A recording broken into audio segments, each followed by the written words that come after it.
Boa noite, pessoal. Tudo certinho com vocês? Muita chuva hoje? Pouquinho, né? Aqui choveu. Não sei se aí choveu, mas aqui choveu. Muito bem, gente. Que bom. Estamos reunidos aqui mais um dia, né? Na nossa escola da fé. Mais uma quinta-feira aqui para estudarmos mais um pouquinho, para relembrarmos aquilo que a gente viu semana passada e avançarmos hoje num conteúdo importante. Não que os outros não fossem importantes, mas hoje também é, tá bom? Vamos lá. Então podemos pegar quem trouxe a Bíblia, tá? 2 Coríntios ou primeiro? 1 Coríntios 12, do 12 ao 27.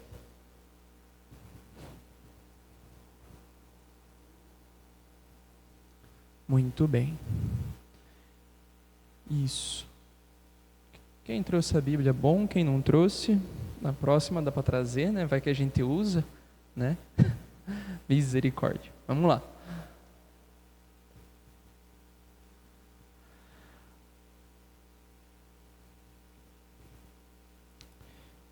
Como o corpo sendo um tem muitos membros, e os membros sendo muitos formam um só corpo, assim é Cristo. Todos nós, judeus ou gregos, escravos ou livres, nos batizamos num só Espírito para formarmos um só corpo e absorvermos um só Espírito. O corpo não consta de um membro, mas de muitos. Se o pé dissesse, visto que não sou mão, não pertenço ao corpo, nem por isso deixaria de pertencer ao corpo. Se o ouvido dissesse, visto que não sou olho, não pertenço ao corpo, nem por isso deixaria de pertencer ao corpo. Se todo o corpo fosse olho, como ouviria? Se fosse todo ouvido, como cheiraria? Deus dispôs os membros no corpo, cada um como quis. Se tudo fosse um só membro, onde estaria o corpo? Portanto, os membros são muitos, o corpo é um. Não pode o olho dizer à mão, não preciso de ti, nem a cabeça aos pés, não preciso de vós. Mas ainda, os membros do corpo, considerados mais fracos, são indispensáveis, e os que consideramos menos nobres, rodeamos de maior honra. Tratamos com maior decência as partes indecentes. As decentes não precisam disso. Deus organizou o corpo, dando maior honra ao que carece dela, de modo que não houvesse divisão no corpo, e todos os membros se interessassem igualmente uns pelos outros. Se um membro sofre, sofrem com ele todos os membros. Se um membro é honrado, alegram-se com ele todos os membros. Vós sois corpo de Cristo e membros singulares seus. Palavra do Senhor. Muito bem. Essa passagem de 1 Coríntios, né, bem conhecida, onde Paulo, usando a ideia do corpo, dos membros, faz uma analogia para explicar, né, a função de cada um dentro da comunidade, dentro da sociedade, dentro da igreja. Porque todos, cada um é um membro diferente, mas todos fazem parte do mesmo corpo. E este corpo tem um nome que é Jesus Cristo, né? Que depois a gente vai ver que este corpo também é a igreja, enquanto ação de Jesus na história da humanidade. E Cristo é a cabeça deste corpo, que é a igreja. Mas aqui Paulo antes fala justamente deste corpo, que é a imagem do corpo de Cristo, do qual todos nós participamos. Todos nós. E olha que bonito. Se um membro do corpo está doente, todo o corpo está doente. Se um membro está feliz, todo o corpo está feliz.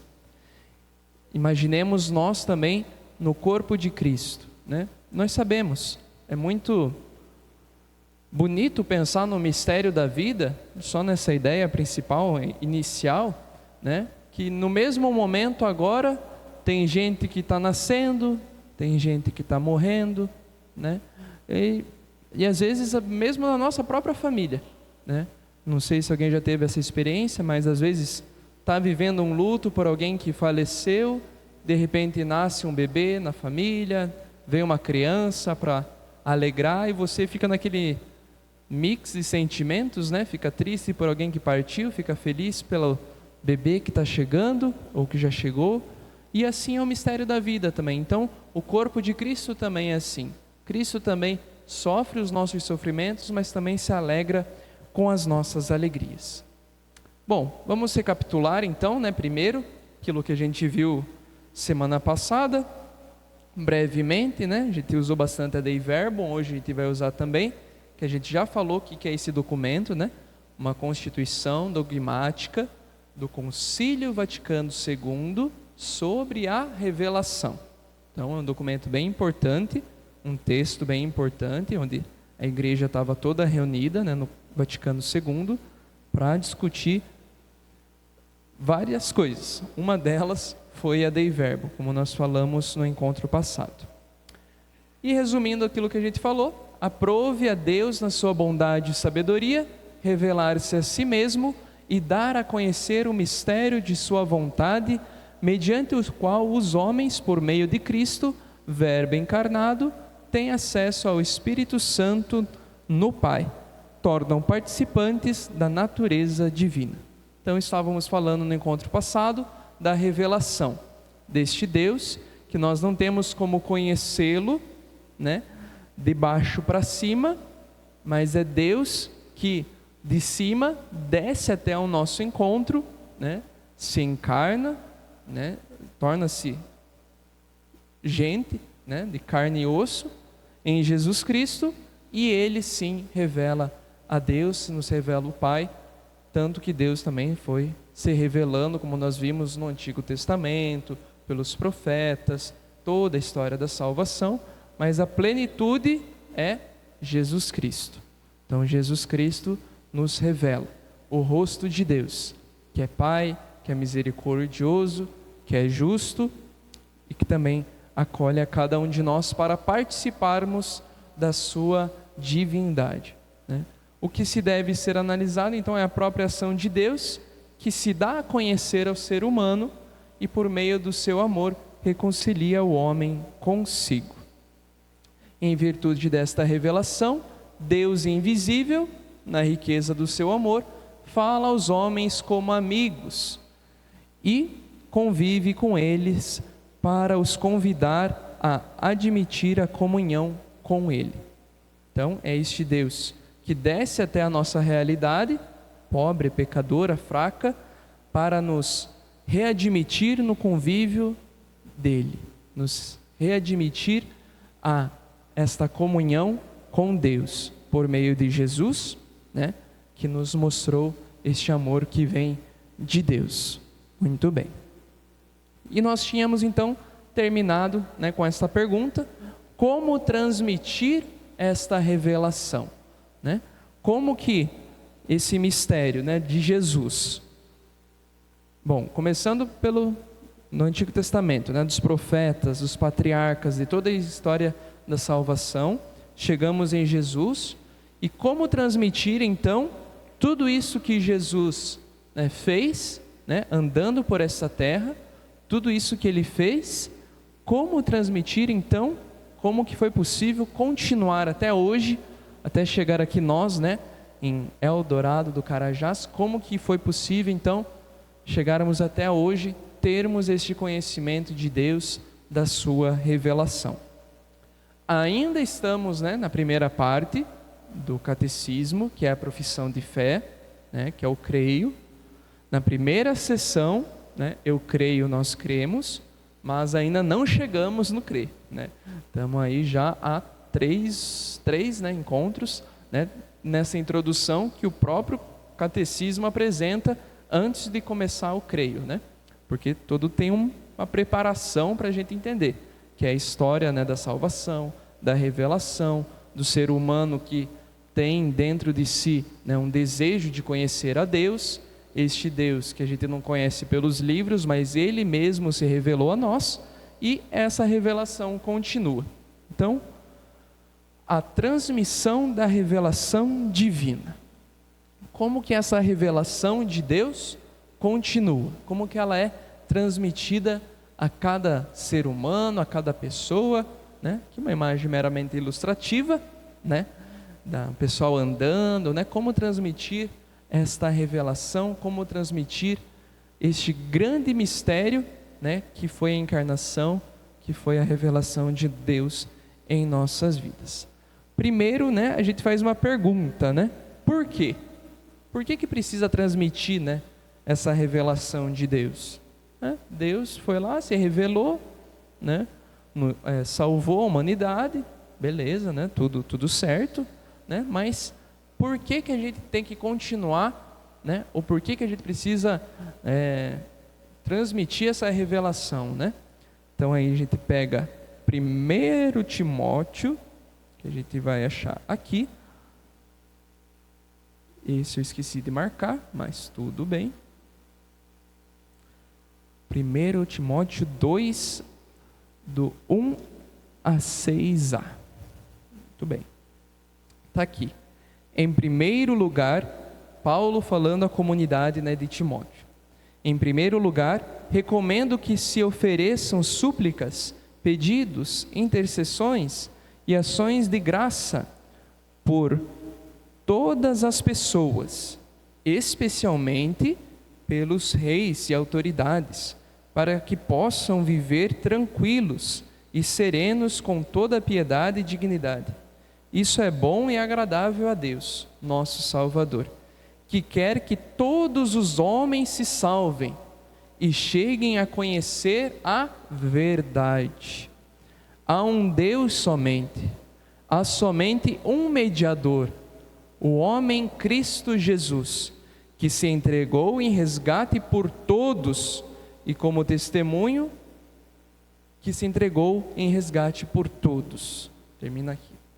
Então, nessa carta, né, de Paulo a Timóteo, nós percebemos, versículo 4 principalmente, né, Deus quer que todos os homens se salvem e cheguem a conhecer a verdade. Quem que é a verdade para nós?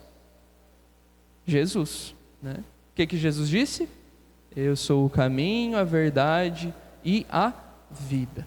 Então, Deus quer que essa verdade, que é Jesus, chegue a conhecimento de todas as pessoas, de todos os povos, né? Por isso que também, se não estou enganado, no Evangelho de Mateus, Jesus, né, envia seus discípulos, né? Ide, né, batizando em nome do Pai, do Filho e do Espírito Santo e anunciando, né, tudo aquilo que vistes e ouvistes em meu nome, né, em minha presença. Então, por que continuar e transmitir essa revelação de Deus? Para que a verdade chegue a todos os seres humanos, para que todos conheçam essa verdade, que não é um conceito, né, como filosofia, né? O que é a verdade? Não, a verdade é uma pessoa, né? Jesus Cristo. Então, para que todos cheguem ao conhecimento desse Jesus Cristo. Muito bem.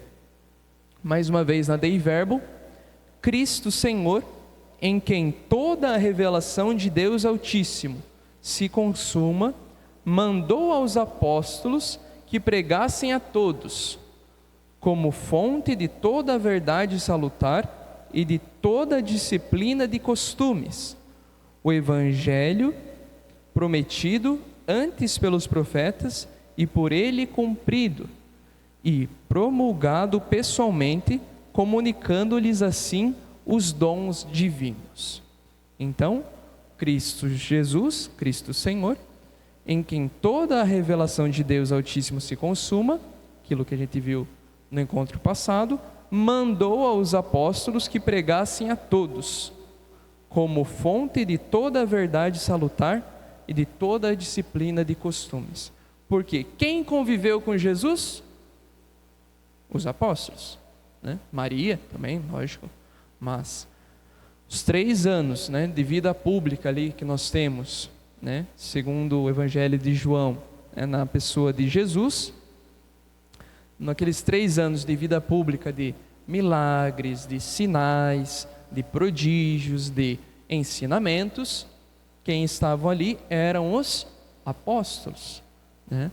Tanto que daqui a pouco a gente vai falar mais sobre, né, a palavra de Deus, né, a Bíblia, né? Mas às vezes a gente pega alguns textos onde fala Jesus estava sós e falou que, né, a gente fala, mas estava sozinho, como é que a gente sabe o que Jesus falou se ele estava sozinho, né? Aí também, por obra do Espírito Santo, né, a Bíblia não é um texto, né, que a gente vai pegar ali, sobre a biologia, não, nisso a Bíblia não vai acertar, tá, gente? Não vamos pegar a Bíblia para fazer receita de bolo, que o bolo vai desandar. Mas sobre o amor de Deus, aí sim, aí a Bíblia não é. Então,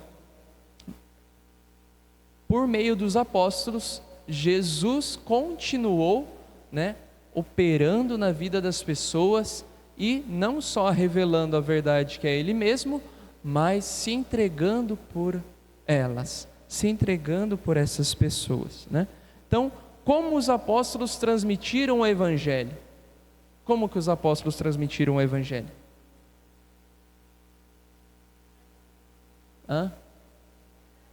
Pregando, falando. Muito bem, esse é o primeiro. Oralmente, né? Ou seja, falando. Muito bem, como os apóstolos então transmitiram o Evangelho? De forma oral, falando, né? Coloquei aqui 2 pessoas dando uma proseada, né? Que graças a Deus, né, antigamente não existiam as redes sociais, né? Não existia internet, né? O povo tinha mais tempo para ficar conversando, né? Para ficar contando o caos, né? Que era muito bom. Então eu chegava nas praças, né? Conversava, né? E tal, né? Então, na sua pregação oral, exemplos e instituições transmitiram aquilo que tinham recebido dos lábios, trato e obras de Cristo, e o que tinham aprendido por inspiração do Espírito Santo. Lógico, a pregação, né, do Evangelho por meio dos discípulos começou depois do quê? O Pentecostes, né, o Espírito Santo, né? Então, a gente sempre tem que ler a Bíblia com esse viés também, né? Eles escreveram esses textos depois de terem feito a experiência de Jesus ressuscitado, depois de terem recebido o Espírito Santo, né, em Pentecostes, né? Então os discípulos estavam, né, cheios desse Espírito e anunciavam de maneira oral tudo aquilo que eles ouviram de Jesus, tudo aquilo que eles viram Jesus fazendo, tudo aquilo que eles, né, puderam testemunhar com a vida de Jesus e transmitiam também, né? A gente podia até imaginar assim, né? Imagina lá, Pedro, né, conversando com Tiago, tipo, nossa, cara, se lembra quando Jesus, né, fez aquele milagre, né? Foi tão bom, né? Uma coisa assim, né? Mas talvez seja meio romântico, né, imaginar, né? Mas para quem gosta e quer assistir também, né, temos a série, né, super famosa, né, hoje em dia, né, o The Chosen, né, na Netflix, e não sei se passa na TV aberta também, eu acho que na SBT, eu acho que vai começar a passar, né, olha aí. Então, fiquem ligados aí no guia da programação dos canais. Muito boa essa série, The Chosen, lógico que ela segue fielmente, assim, mas tem aqueles contextos, assim, que, né, não foi ditos e fica a interpretação, né, que realmente é isso, aqueles bastidores, né, aqueles bastidores, como é que os discípulos conversavam entre si, como é que foi os primeiros momentos, como que eles reagiam aos milagres, né? Nossa, Jesus multiplicou os pães e os discípulos falaram, olha, cara, esse daí é bom, né? Poxa vida, né? Não, né? Imagine, né, a cabeça dos discípulos ali vendo que só tinha 5 pães, de repente deu para todo mundo ali e sobrou ainda, gente, né? E eles tentando se explicar, se entender. Então, que mistério bonito que é essa transmissão oral também dos discípulos, né, para transmitir a verdade por meio que eles receberam por meio de Jesus, né? Tá ali também em 2 Tessalonicenses, né, carta de Paulo, que diz: assim, pois, irmãos, ficai inabaláveis e guardai firmemente as tradições que vos ensinamos, de viva voz ou por carta. Então, Paulo falando para a comunidade de Tessalônica, né? Gente, não se esqueçam, né? É como se o padre, né? Não se esqueçam dos avisos que nós publicamos ali, né, no papel, e não se esqueçam disso que eu falei para vocês, né? Antigamente, né, as pessoas, né, a palavra que as pessoas falavam tinha mais valor, né? Antigamente a gente até tinha uma expressão, né, que falava: eu te dou a minha palavra, né? Eu te dou a minha palavra que isso é verdade, né? Ou que eu vou te devolver não sei o quê. E a pessoa dava a sua palavra. E você pensava: nossa, a pessoa, né, tá por meio daquela frase, você pensa: não, a pessoa é de confiança mesmo, né? Então a gente imagina como a palavra tinha essa força, como essa palavra tinha realmente força para ensinar as comunidades e manter viva a tradição.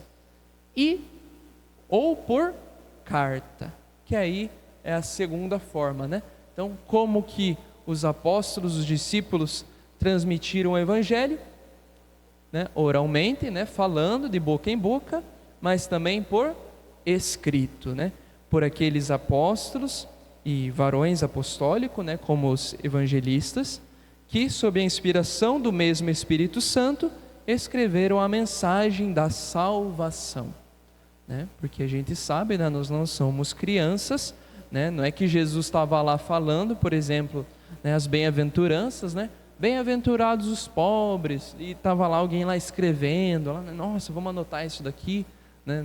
Não existia isso, né, gente? O papel, a escrita, os pergaminhos, era tudo muito difícil e não tinha como ali na hora ficar escrevendo o que Jesus estava falando, né? Isso foi feito uma elaboração tardia, né? Tanto que o primeiro evangelho, desculpa meus professores aí, tá? Mas eu acho que é do ano 60 mais ou menos. O primeiro texto escrito foi uma carta de Paulo, né? 1 Tessalonicenses. Depois veio o evangelho de Marcos, o primeiro escrito no ano 63, se eu não estou enganado, ano 60. Então foi 25, quase 30 anos depois de Jesus. O último texto a ser escrito, se eu não estou enganado, é o evangelho de João e o Apocalipse, né? Já no ano 100, no ano 90, 100, né? Então 70 anos depois que foi escrito o evangelho de João. Então foi um escrito tardio, né? Mas não é por isso que a fé ficou perdida, ou que a tradição ficou esquecida, né? Nós vemos nas cartas, né, que todo domingo eles se reuniam, né, para celebrar a partilha do pão, celebrar a palavra de Deus, celebrar a ressurreição de Jesus, né? E eles não tinham missal, não tinham a missa, não tinham, né? Eles celebravam, né? A missa eles tinham, né? Lógico que eles não tinham essa formulação, né, litúrgica, né, que a gente tem hoje, né? Um templo, né, uma cadeira assim para sentar, né? Mas tinham, né, essa consciência de estar celebrando ali a paixão, morte e ressurreição, né? Ou seja, a fonte é a mesma, Jesus Cristo, né? Então, como que eles transmitiram a revelação, né? Falando ou escrevendo, né? Transmitiram o evangelho dessa forma, mas a fonte é a mesma, Jesus Cristo. Eles falavam aquilo que Jesus falou para eles, ou que eles viveram com Jesus, e também escreviam aquilo que Jesus falou, ou que era comum da comunidade, né? Por isso que diz o catecismo também, no número 77, para que o evangelho fosse perenemente conservado íntegro e vivo na igreja, os apóstolos deixaram os bispos como os seus sucessores, entregando-lhes o seu próprio ofício de magistério. Porque assim, muito bem, os apóstolos estão ali transmitindo o evangelho, né? Oralmente, falando, celebrando, rezando, por meio de cartas depois, de maneira escrita, mas a gente sabe que eles morreram, né? Todos os apóstolos foram martirizados, né? Com exceção de João. João foi o único que morreu de forma de morte morrida, né? Morreu naturalmente, né? De velhice, né? Mas todos os outros apóstolos morreram mártires, né? Dando a sua vida por Cristo também. Não que João não deu a sua vida, mas de mártir todos foram, com exceção de João. Então, eles morreram. Está aqui a foto dos bispos, né, com o Papa Francisco. Não sei que bispos são esses. Ali tem alguns bem felizes, né? Misericórdia. Mas, enfim. Por que eu escolhi essa imagem? Só para simbolizar mesmo, né? Porque assim, os apóstolos então precisaram passar o bastão, como a gente diz, para outras pessoas, né? Tiveram que, olha, para a gente manter vivo esse evangelho que Jesus, né, nos revelou, nos ensinou, nos mostrou, a gente não tem outra forma senão passar para outras pessoas, né, esse ensinamento e esse ofício, né, de serem apóstolos. Então, os apóstolos escolheram outros sucessores, que são os bispos. Os bispos, se a gente pega um bispo, por exemplo, que nós temos aqui em Marabá, Dom Vital. Se a gente pega Dom Vital e vê, quem que ordenou Dom Vital? Ah, foi esse bispo. Quem que ordenou esse bispo? Ah, foi aquele outro bispo. Quem que ordenou esse outro bispo? Foi aquele outro bispo. Se a gente for voltando, né, até o começo, vai chegar em algum apóstolo. Nós temos isso bem claro, né, que a gente consegue até falar qual são o nome deles, né, de maneira fácil, ou mais ou menos fácil, com o Papa Francisco, né? Quem que era antes do Papa Francisco? Bento XVI. Quem que era antes do Bento XVI? João Paulo II. E assim vai, até chegar em Pedro. Isso, o apóstolo Pedro, né? Tu és Pedro, e sobre esta pedra edificarei a minha igreja. O apóstolo que Jesus entregou as chaves do reino dos céus. Então, se a gente for voltando no Papa Francisco até todos os papas, a gente vai chegar até o apóstolo Pedro.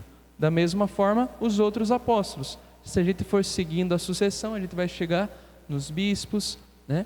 Então, a sucessão apostólica, como a gente diz, ela permanece na nossa igreja, né? Então, se a gente pega digamos assim, a gênese, né, genética, assim, né, de todos, a gente vai chegar, né, nos apóstolos,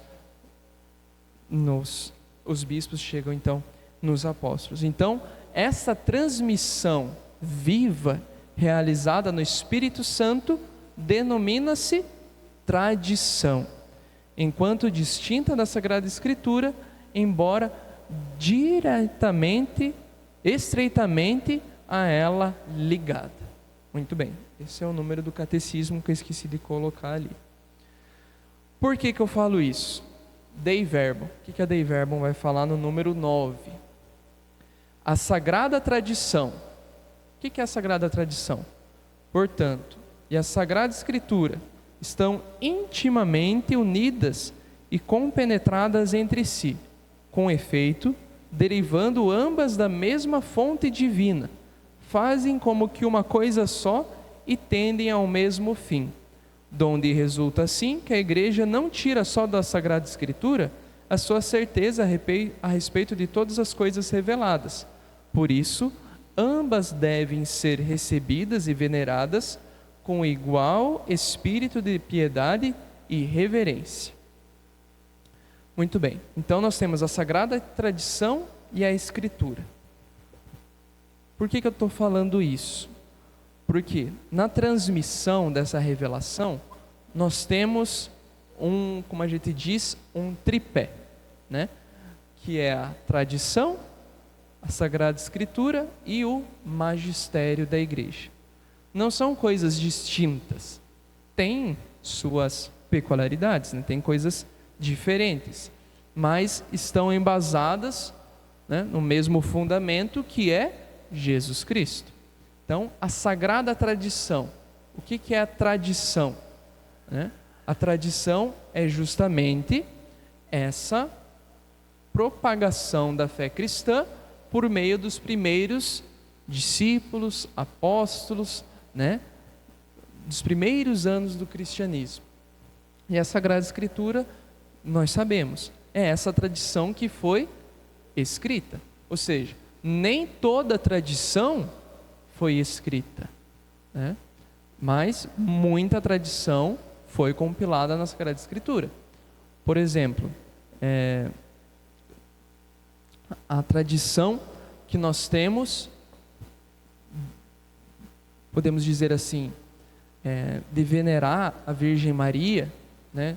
Desse respeito aos santos, desse respeito aos mártires, né? Que nós temos, não está escrito lá, vocês têm que fazer isso, vocês têm que fazer aquilo. Não está. Tipo, está lá escrito que Jesus quer fundar uma igreja. Não está. Mas pela tradição, né, foi se criando outras elaborações, né, daquelas comunidades, daquele povo, daquelas pessoas, né? Algumas foram escritas e outras foram ditas, foram faladas e passadas, então, de tradição em tradição, né? Por exemplo, a descendência apostólica, né? A sucessão apostólica. Não está lá escrito na Bíblia qual apóstolo escolheu quais outros apóstolos para serem seus sucessores, né? Em alguns casos tem, né? Tipo, agora eu não me lembro, né? Por exemplo, Paulo escolheu Silas e, né, Barnabé para ajudarem, João Marcos, que tem lá também. Então, alguns têm o nome, mas outros não. Mas isso não quer dizer que os outros não fazem parte dessa tradição, entende? Então, existem coisas que estão escritas na Escritura que nós continuamos e acreditamos como revelado. E a tradição também nos foi revelada por todo esse contexto de viver com Cristo, de estar ali nas primeiras comunidades de fé, né? Enfim. Ou seja, a fonte é a mesma, Jesus Cristo, né? Então, tanto da sagrada tradição quanto da Escritura, eles bebem da mesma fonte, que é Jesus, né? Então, quais são as fontes da revelação? Né? Só existe uma fonte, né? Que é Jesus Cristo, que aí sim depois desencadeia, né, a tradição e a Sagrada Escritura. Posteriormente também o magistério, que daqui a pouco a gente vai falar, né? Então, existe alguma diferença entre tradição e tradições? O que vocês acham? Sim ou não? Tradição ou tradições? Né? À primeira vista parece que é tudo igual, né? Um está no plural, outro está, né? Um está no plural, outro está no singular. Essa que é a diferença. Pegadinha, né, do seminarista. Não. A tradição, a primeira tradição ali, com o T maiúsculo, é esta sagrada tradição dos apóstolos, né? Essa tradição que nós estamos falando. Agora, as tradições são outras tradições que a igreja tem também. Por exemplo, o que é tradição aqui na paróquia?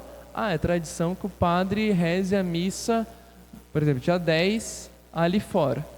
Isso é tradição. Mas isso é uma verdade revelada por Jesus Cristo? Não. Não foi Jesus que falou que o padre Marcos deve rezar a missa ali fora todo dia 10. Não falou isso. Mas são tradições da comunidade. Muito bem. Mas agora, a tradição, não.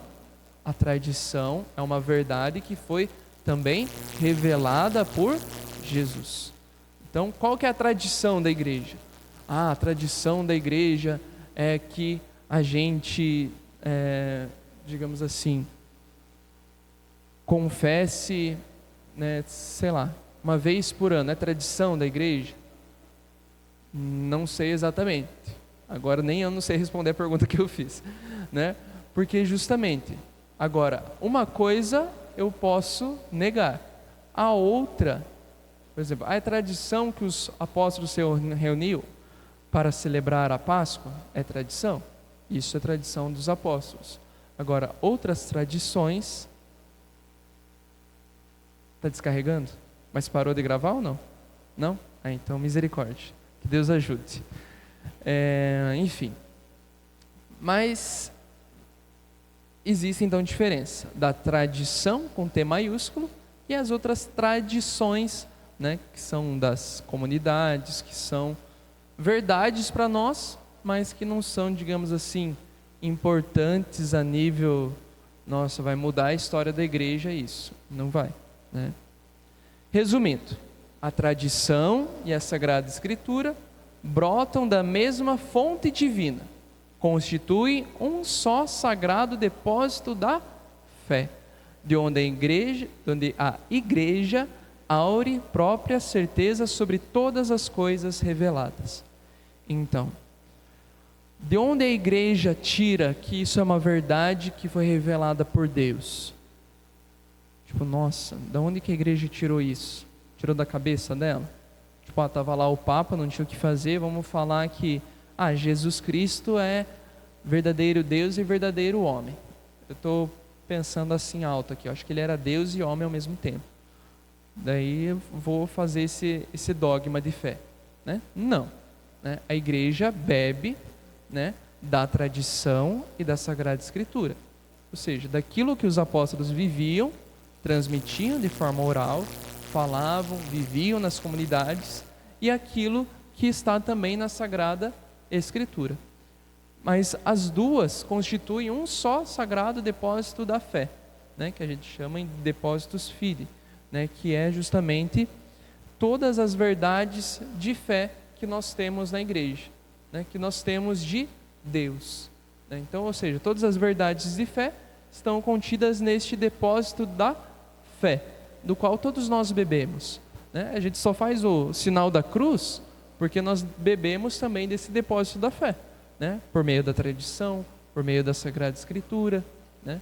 Aonde que está os sacramentos? Ou onde que está na Bíblia que deve-se existir bispos e padres? Opa, vamos ver.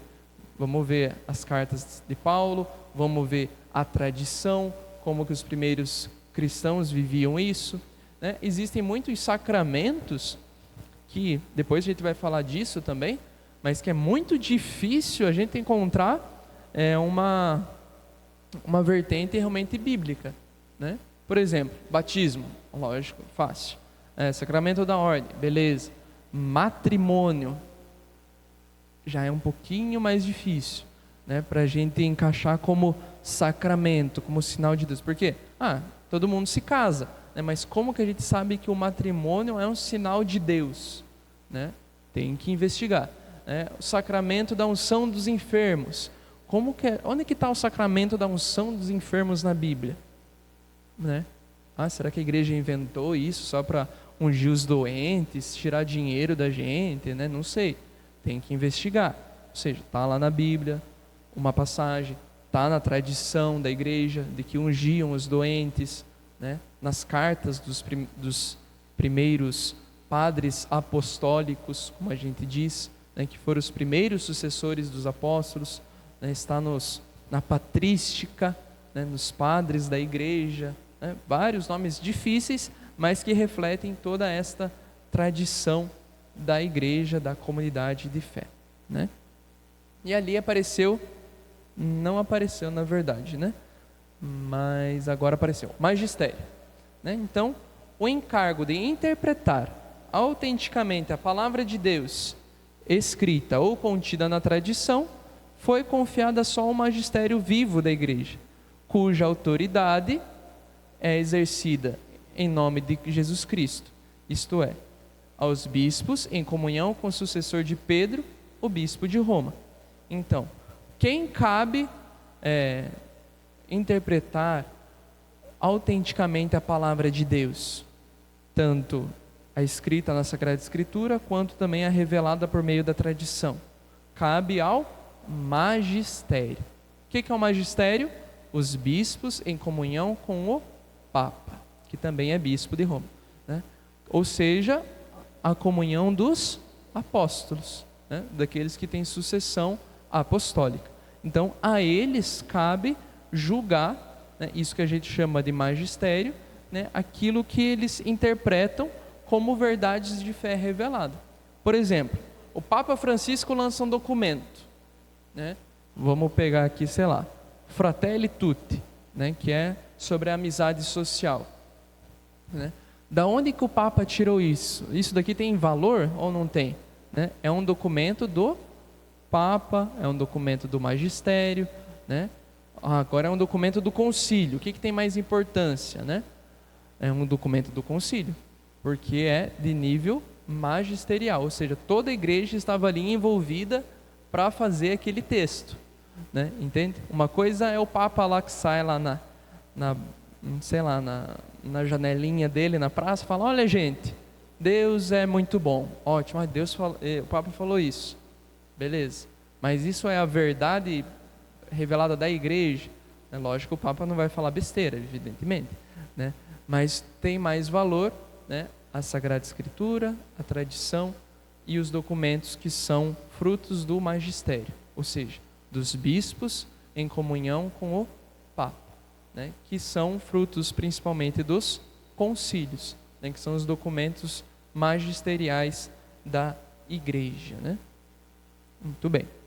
Então, o magistério da igreja faz pleno uso da autoridade que recebeu de Cristo, quando define dogmas, né? Isto é, quando propõe de um modo que obriga o povo cristão a uma adesão irrevogável de fé, verdades contidas na revelação divina, ou quando propõe de modo definitivo verdades que tenham com elas um nexo necessário. Muito bem. Como que a igreja então define os dogmas, né? O que é um dogma? Dogma é uma verdade de fé revelada por Deus, né? Por exemplo, um dogma mariano, né? Maria, mãe de Deus. Onde que está na Bíblia que Maria é mãe de Deus? Muito bem, está lá a passagem, muito bem. Maria, mãe de Deus, muito bem. Mas como que a igreja primitiva vivia isso? Vivia isso. Tinha essa importância, os primeiros concílios, parece lá, Jesus era o quê? Filho de Maria ou era filho de Deus? Então, os concílios conversavam assim, os bispos, né, reunidos, né, conversavam e discutiam, então, o que eram verdades reveladas por Deus? O que eram verdades, né, contidas na revelação por meio de Cristo e da Sagrada Escritura, também da tradição. É um pouquinho difícil, assim, né, no primeiro momento, mas a gente vai percebendo que é alguma coisa contínua, né? Ou seja, a igreja não é tipo, agora vamos falar que isso é aquilo. Não, é feito todo um caminho, né, da Sagrada Escritura, da tradição, né, até chegar numa verdade irrevogável de fé. Porque se você não acredita que Maria é mãe de Deus, então você não é católico, né? Porque são dogmas marianos, mas dogmas de fé, verdades reveladas, que se você não acreditar, você não está acreditando naquilo que Deus revelou, né? Então, se deixa de fazer comunhão, né, não acreditando num dogma de fé ou nos dogmas marianos, né? Minha mãe mesmo falava, né? Maria é mãe de Jesus, não é mãe de Deus, né? Que Deus é Deus, né? Não, mas Maria é mãe de Deus, enquanto Jesus Cristo é Deus e homem. Então Maria é mãe de Deus. Jesus não é Deus? É Deus. Então Maria é mãe de Deus, né? Ponto e ponto. Obrigado, mãe. Obrigado. Mas enfim, né? São dúvidas que nós temos, é natural, né? Que a gente não nasce sabendo mesmo, e mesmo se nascesse para viver é mais difícil ainda. Assim a igreja, na sua doutrina, vida e culto, ou seja, na sua liturgia, nos seus sacramentos, perpetua e transmite a todas as gerações tudo aquilo que ela é e tudo quanto acredita. Ou seja, a igreja vai transmitindo isso, né? Então, todos esses elementos, escritura, tradição e magistério, né, possuem uma ligação tão estreita entre si que nenhum deles existe sem os outros, né?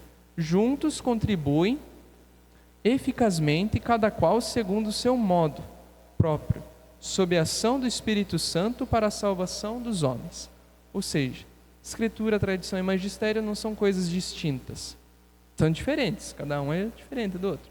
Mas eles bebem da mesma fonte, que é Jesus Cristo, que revelou o seu amor, né, de Deus se encarnando e transmitiu os apóstolos, e os apóstolos continuaram essa transmissão, seja de forma oral, né, falando, celebrando pela liturgia, né, pela vida deles cotidiana, seja também de forma escrita, que é a Sagrada Escritura.